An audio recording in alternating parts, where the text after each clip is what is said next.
Welcome to MarcusG.tv. I'm Chef Marcus Giuliano, and I'm a chef on a mission. Today's mission is nutrition, one of my favorite missions. So I often get asked, what's the most important thing I need to get out of my diet? If I want to start eating healthier, what's the single best thing I should start doing like ASAP? And I'm like, there's so many things you need to start doing if you want to get healthy. There's just way too many things.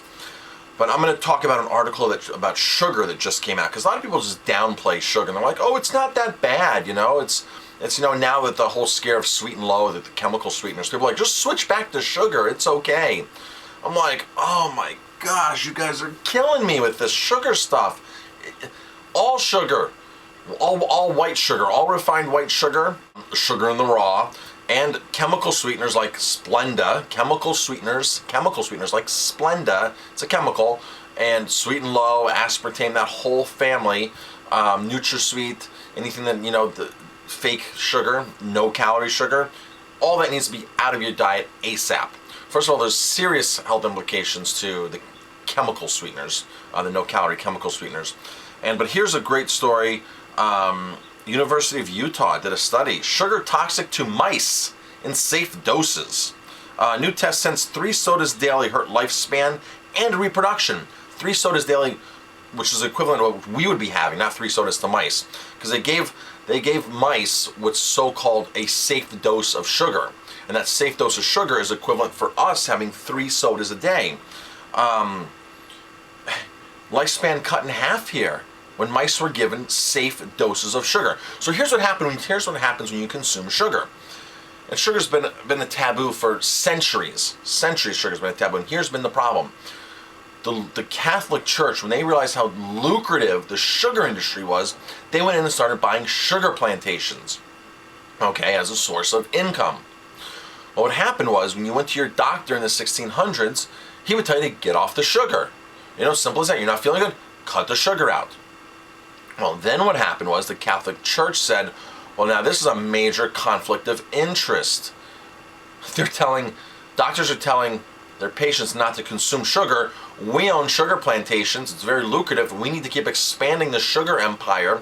So what they do, the Catholic Church, they started sponsoring medical schools to teach what they wanted to be taught, which was, if your doctor now says, get off the sugar, your doctor was referred to as a quack. And that's when the term quackery came about. If your doctor said, get off the sugar, he was now deemed as a quack, as that not being true, because they had to change the whole paradigm. And that happens with everything across the board, just about.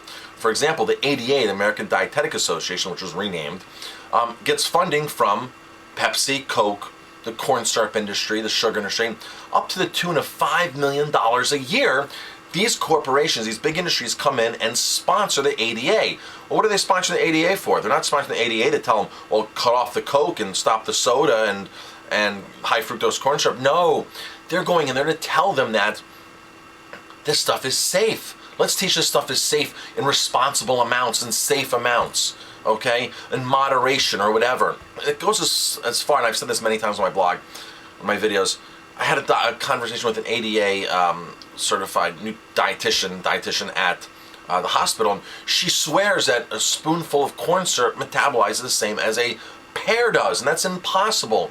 Corn syrup is highly refined, highly toxic to your body.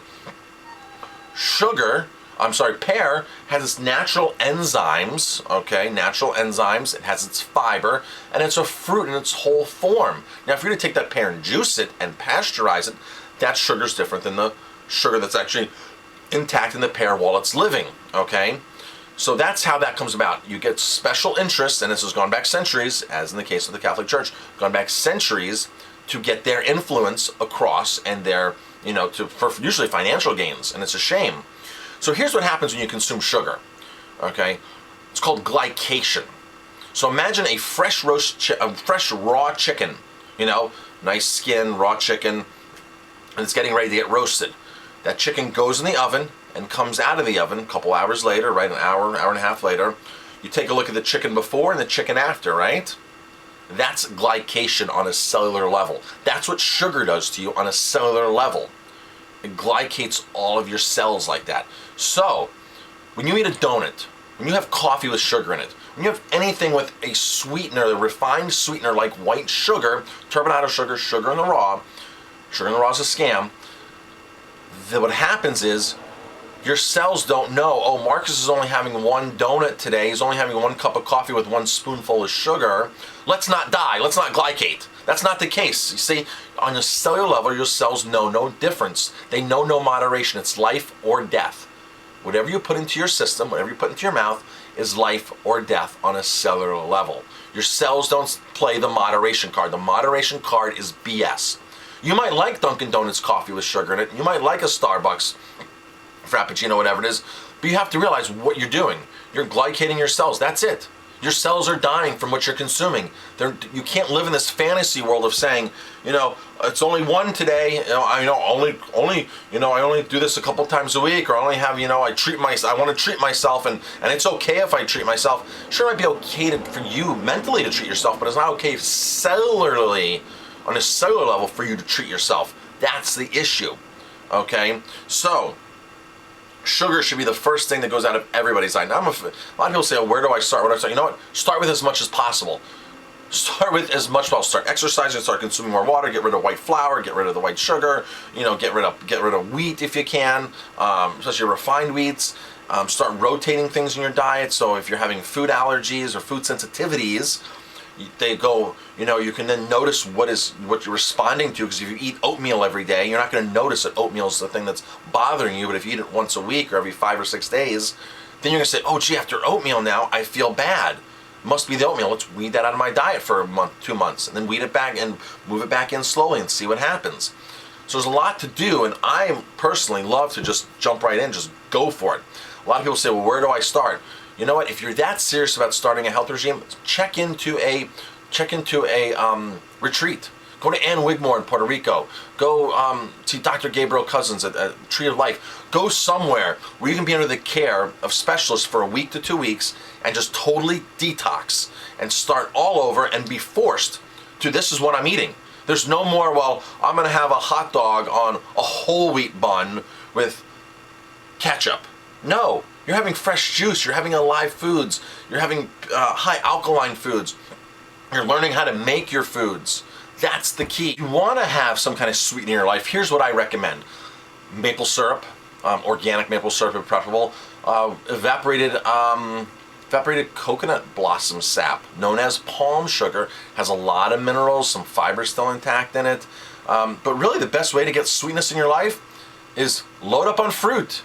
Eat bananas, eat apples, eat berries, eat mangoes. Mangoes are so delicious, one of my favorite fruits. I was out running the other day, and I was on a 12-mile run, and I was like, man, about mile 8, I was like, man, I'm feeling depleted. My buddy who I was running with said, hey, I have some dried mangoes in my pouch. I was like, what? Dried mangoes?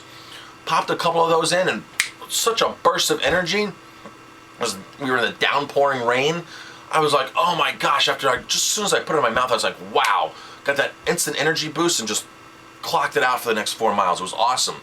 So fruit, read the 80-10-10 diet. It's a great diet on how to carb up and how to properly carb up, not carb up on junk food like pasta and a lot of marathon runners, a lot of runners don't have pasta the night before to carb up.